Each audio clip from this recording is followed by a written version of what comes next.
Welcome to science classes दोस्तों। तो कैसे हैं आप लोग? आई होप कि आप लोग अच्छे होंगे। तो मैं यहाँ पर आपके लिए आरआरबी एनटीपीसी का प्रीवियस ईयर्स का क्वेश्चन पेपर लाया हूँ, जो कितने तारीख का है देखिए। आपको मैं दिखा देता हूँ डेट। 1 फरवरी 2021 को जो एग्जाम हुआ था, 3 से 4:30 बजे का शिफ्ट का उसका क्वेश्चन। तो मैं यहाँ पर आपको जीके जीएस का क्वेश्चन कराने जा रहा हूँ।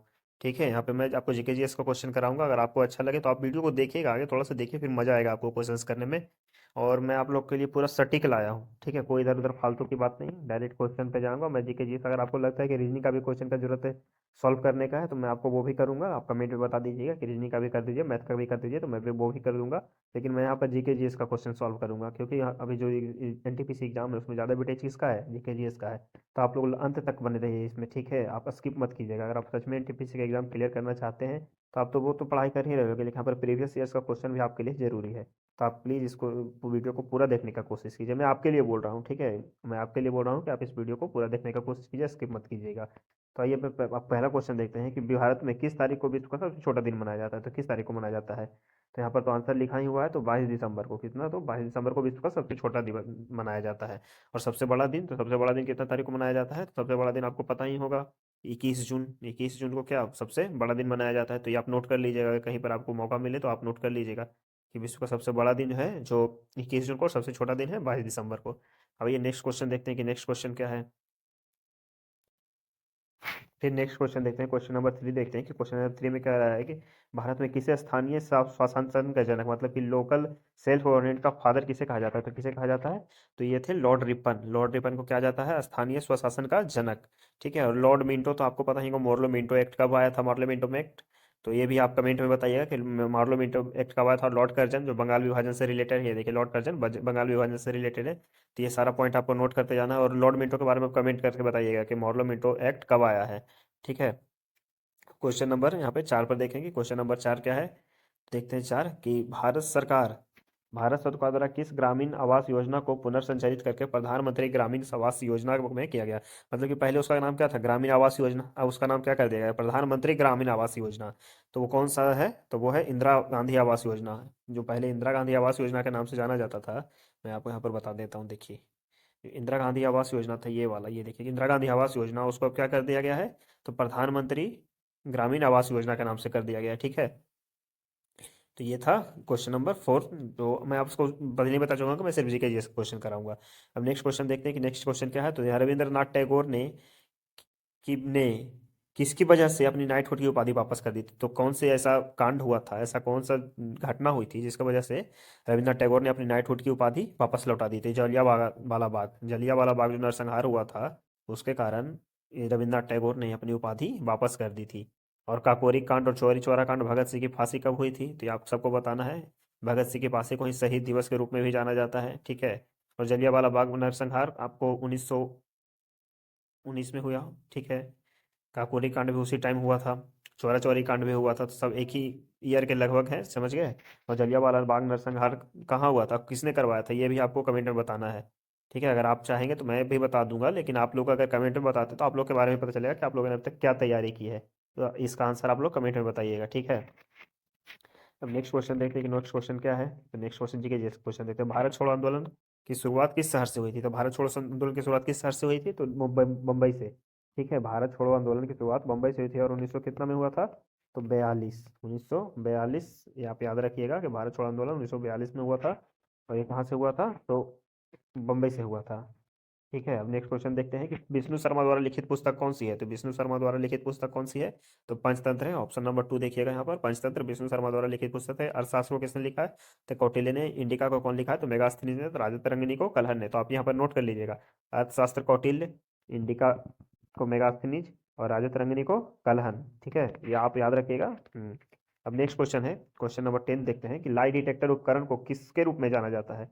तो लाई डिटेक्टर जो होता है वो पॉलीग्राफ, जो झूठ बोलने का होता है ना, पॉलीग्राफ क्या होता है? जो झूठ बोलने वाला मशीन होता है उसी को लाई डिटेक्टर बोलते हैं। तो झूठ अगर कोई बोलता है तो उस ग्राफ पे आ जाता है। ठीक है। तो वो उसको मशीन को हम लोग पॉलीग्राफ बोलते हैं। ठीक है। अब सिस्मोग्राफ क्या है? भूकंप। भूकंप के जानता है। बैरोग्राफ ये क्या है? तो वायुमंडलीय दाब। और पोलरीमीटर, तो पोलरीमीटर होता है, ये भी आप लोग को पता ही होगा कि क्या होता है। ठीक है। तब नेक्स्ट क्वेश्चन आते हैं। अब देखते हैं कि भारत के, ये क्वेश्चन नंबर 11 में देखिए, यहाँ पे देखिएगा, ये क्वेश्चन पे हम लोग। तो भारत निर्वाचन आयोग के अनुसार 2020 तक भारत में मतदान करने हेतु न्यूनतम आयु कितनी है? सबको पता होगा कि ये 18 साल है, भारत में इलेक्शन में वोट देने का न्यूनतम आयु 18 साल है। ठीक है, अब नेक्स्ट क्वेश्चन देखते हैं।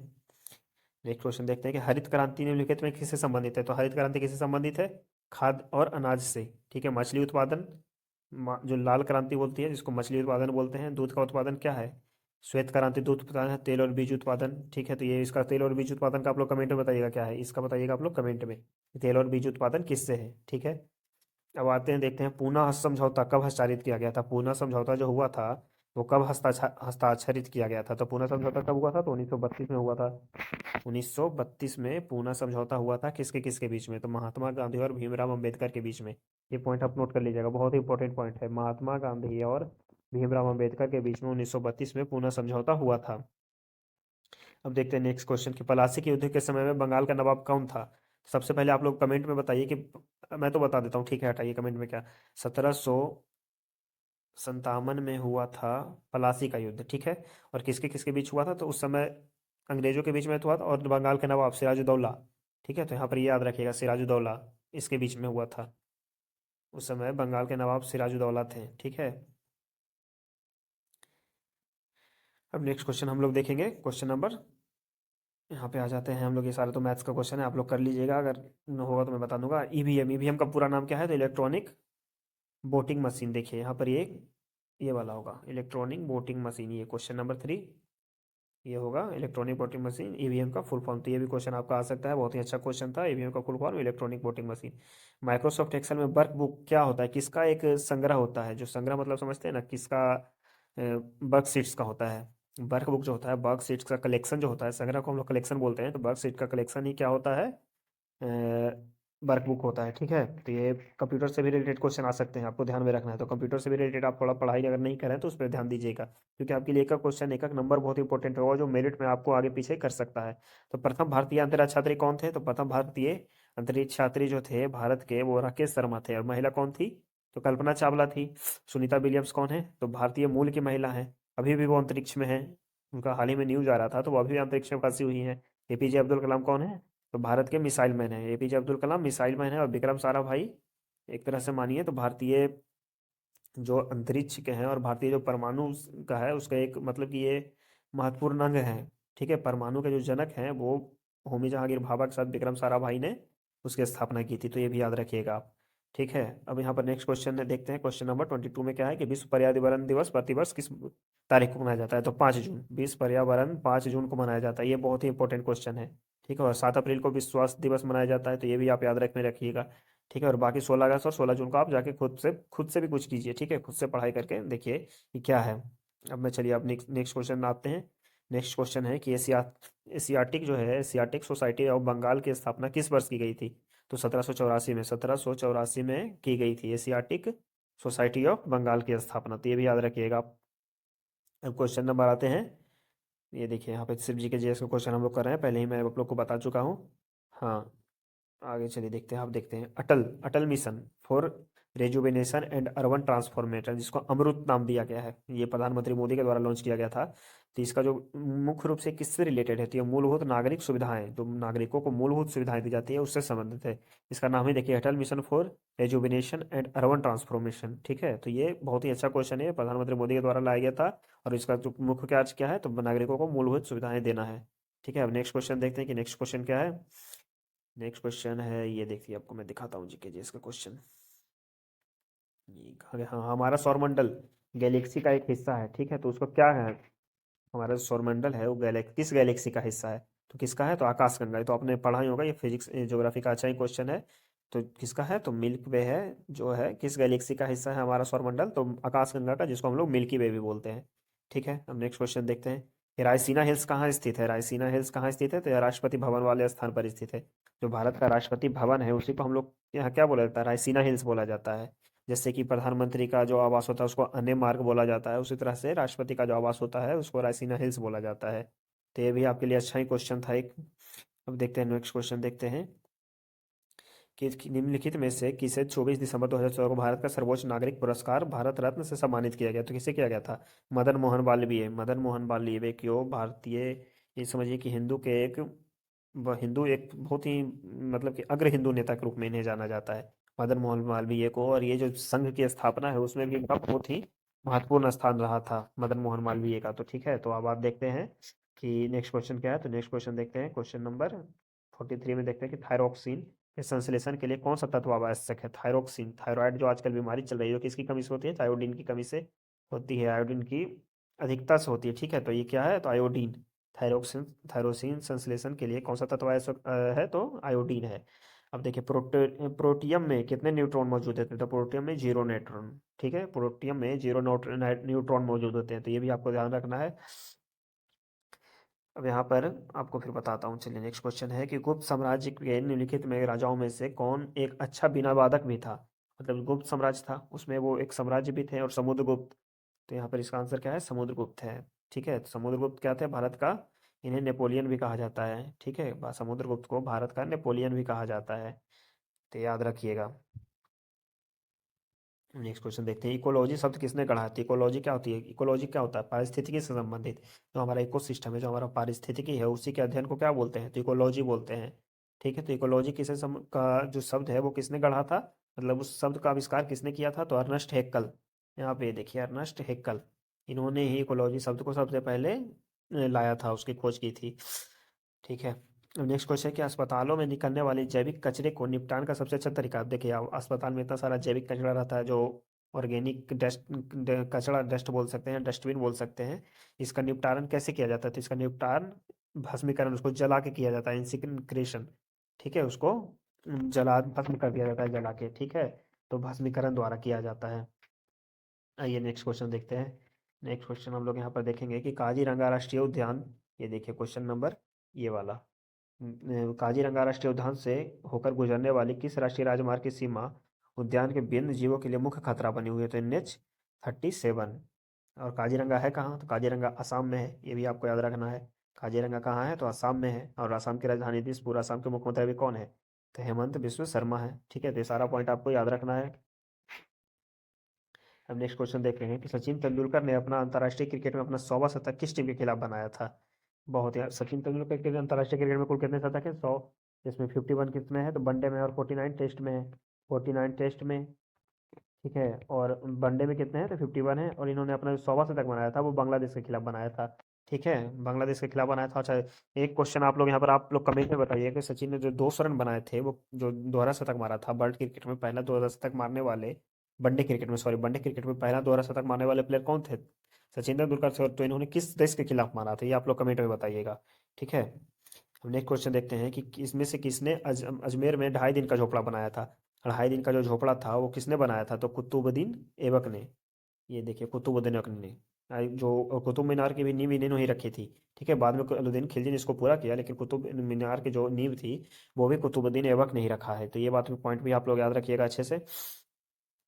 नेक्स्ट क्वेश्चन देखते हैं, नेक्स्ट क्वेश्चन पे चलते हैं। अब देखते हैं कि वायु में मौजूद निम्नलिखित में से कौन सा तत्व चांदी की वस्तुओं को काला कर देता है। मतलब कि अगर कोई तत्व है और वो वायु में मौजूद है, तो चांदी की वस्तु को भी वो काला कर सकता है, कब, जब वो वायु के संपर्क में आती है। तो कौन सा तत्व है, तो गंधक है, गंधक जिसको हम लोग सल्फर भी बोलते हैं। ठीक है, तो गंधक है वो सब, वो जो वायु के संपर्क में आने से चांदी की वस्तुओं को काला कर देता है। तो ये अच्छा पॉइंट था आप लोग के लिए। और गंधक का क्या होता है, जो डिनोट हम गंधक को हम लोग किस चीज़ से करते हैं, तो एस से करते हैं, सल्फर है। ठीक है, और क्लोरीन को Cl से करते हैं, और कार्बन को C से करते हैं, नाइट्रोजन के N से करते हैं। ठीक है, तो ये लोग, ये सारा पॉइंट आप याद रखिएगा कि ये सब भी आ सकते हैं। नेक्स्ट क्वेश्चन देखते हैं कि नेक्स्ट क्वेश्चन क्या है, जीके जिसका हम लोग सिर्फ क्वेश्चन फोकस कर रहे हैं। ठीक है, ये मैं आपको दिखाता हूँ। Next question, next question, next question. हाँ, यूनेस्को का मुख्यालय कहाँ है, तो पेरिस है। पेरिस किस शहर में है? पेरिस कहाँ की राजधानी है, ये भी आप लोग जानिएगा। पेरिस कहाँ की राजधानी है, फ्रांस की। और उसकी मुद्रा भी आप लोग बताइएगा कमेंट में। रूस की राजधानी कहाँ है, तो मॉस्को।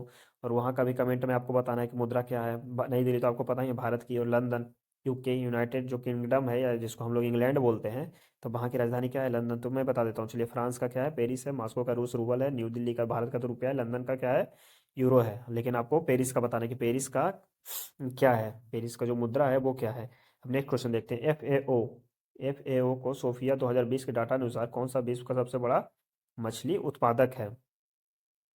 ठीक है, तो कौन सा देश है, तो चीन। चीन है, जो सोफिया 2020 के डाटा के अनुसार विश्व का सबसे बड़ा मछली का उत्पादक चीन था। उस समय का एक करंट अफेयर्स क्वेश्चन था। अभी का तो चेंज हो गया होगा, लेकिन उस समय का आप देख लीजिएगा, तो आप उस समय के हिसाब से अभी का क्वेश्चन आप करंट अफेयर्स का सोच सकते हैं कि पिछले उस टाइम का करंट अफेयर किस टाइप का आ रहा था, तो उसी के हिसाब से अभी का आप तैयारी कर सकते हैं। अभी नेक्स्ट क्वेश्चन देखते हैं कि नासा के अनुसार पृथ्वी की भू सतह का कितना भाग बना आच्छादित है, मतलब कि नासा के अनुसार पृथ्वी का कितना भाग जो है वन से घिरा हुआ है, मतलब कि वन, उस पे वन का है। ठीक है, तो कितना है, तो 30% अभी भी है, कितना है, 30% अभी भी वो जो पृथ्वी का भूभाग है वो वन से आच्छादित है। अब ग्रांड ओल्ड इंडिया के नाम से किया जाता है, grand old man of India के नाम से किसे जाना जाता है, तो दादा भाई नेहरू को जाना जाता है। ठीक है, तो ये भी आप लोग याद रखिएगा कि दादा भाई नेहरू को ग्रांड ओल्ड इंडिया के मैन के नाम से जाना जाता है, तो ये भी अच्छा क्वेश्चन है आपके लिए। लाला लाजपत के राय के पर तो पता ही हो कि 7 कमीशन के विरोध में इनकी हत्या हुई थी। लाला लाजपत राय, बाल गंगाधर तिलक, ये तो पता ही है, ये भी आपको पता ही होगा कि इन्होंने, बाल गंगाधर तिलक ने जो मराठा नाम का एक पत्र, हाँ, न्यूज चैनल लाया था, और लाला लाजपत राय ने केसरी नाम का, और महात्मा गांधी तो भारत के पितामह हैं ही भाई, तो सबको पता है कि भारत के जो पिता हैं वो महात्मा गांधी को ही कहा जाता है, तो grand old man of India दादा भाई नेहरू जी को कहा जाता है। ठीक है, ये आप लोग याद रखिएगा, बहुत ही अच्छा क्वेश्चन था। टेलीफोन का आविष्कार कब किया गया था, तो 1876 में, और इसका किसने किया था आविष्कार, तो ग्राहम बेल ने। ठीक है, ग्राहम बेल ने टेलीफोन का आविष्कार किया था, ये आप याद रखिएगा। अब नेक्स्ट क्वेश्चन देखते हैं हम लोग। कंप्यूटर के कुछ कंप्यूटर से भी देखिए, यहाँ पर दूसरा क्वेश्चन है ये, 100 क्वेश्चन में अभी दूसरा क्वेश्चन है, तो कंप्यूटर के एक मेन्यू में किसका लिस्ट होता है, कमांड्स का लिस्ट होता है, किसका होता है, तो कमांड का लिस्ट होता है, मेन्यू में कमांड्स का लिस्ट होता है कि कहाँ पे कौन सा क्या करना है। ठीक है, हम नेक्स्ट क्वेश्चन देखते हैं कि सीधी कार्यवाही दिवस की घोषणा किसने की थी, सीधी कार्यवाही डायरेक्ट एक्शन डे की घोषणा किसने की थी, तो ये हमारे मोहम्मद अली जिन्ना थे, जिन्होंने भारत को बंटवारा करके पाकिस्तान को अलग कर दिया और भारत को अलग कर दिया। और महात्मा गांधी तो आपको पता ही है कि इनका जन्म कब हुआ था, तो 1969 में हुआ था, उनकी मृत्यु हुई थी 1948 में। ठीक है, और जयप्रकाश नारायण भारत के लोक नायक, सुभाष चंद्र बोस, ये भी पता होगा आपको कि इन्होंने आज़ाद हिंद फौज की गठन किया था। ये सारे अच्छे अच्छे इंपॉर्टेंट पॉइंट्स हैं। अक्षांश का 1 डिग्री लगभग कितने के बराबर होता है, अक्षांश का जो 1 डिग्री है वो लगभग 111 किलोमीटर के बराबर होता है। टोटल कितने अक्षांश है, तो 179 है, और देशांतर भी 179 है, और बीच में क्या है, इक्वेटर है, इक्वेटर लाइन है, भूमध्य रेखा। ठीक है, तो ये आप याद रखिएगा कि 179 होता है टोटल लाइन, और 1 डिग्री बराबर 179 किलोमीटर के बराबर, मतलब सॉरी, 1 डिग्री बराबर 111 किलोमीटर, 111 किलोमीटर, तो ये पॉइंट आप याद रखिएगा। ठीक है, अब देखते हैं नेक्स्ट क्वेश्चन। नवंबर 2020 तक प्राप्त जानकारी के अनुसार नीति आयोग के उपाध्यक्ष कौन थे, राजीव कुमार। कौन थे, राजीव कुमार। अभी तो चेंज हो गए हैं, अभी चेंज हो गए हैं, आप जाके देख सकते हैं, आप अगर करंट अफेयर्स पढ़ रहे होंगे तो इसका आप लोग कमेंट में आंसर दीजिएगा कि अभी कौन है। ठीक है, उस समय कौन थे, राजीव कुमार, लेकिन अभी का आपको कमेंट में बताना है कि कौन है। और ठीक है, अब देख नेक्स्ट क्वेश्चन देखते हैं कि क्या है। नेक्स्ट क्वेश्चन जीके जीएस का हम लोग देखेंगे। अंतर्राष्ट्रीय प्रकाश दिवस, अंतर्राष्ट्रीय प्रकाश दिवस, देखिए यहाँ पर दिवस से भी 2 क्वेश्चन आया है, तिथि और दिवस से भी 2 क्वेश्चन आया है, तो यहाँ पर अंतर्राष्ट्रीय प्रकाश दिवस 16 मई को, अंतर्राष्ट्रीय प्रकाश दिवस 16 मई को मनाया जाता है, तो ये अच्छा क्वेश्चन है आपके लिए। नेक्स्ट क्वेश्चन देखते हैं हम लोग।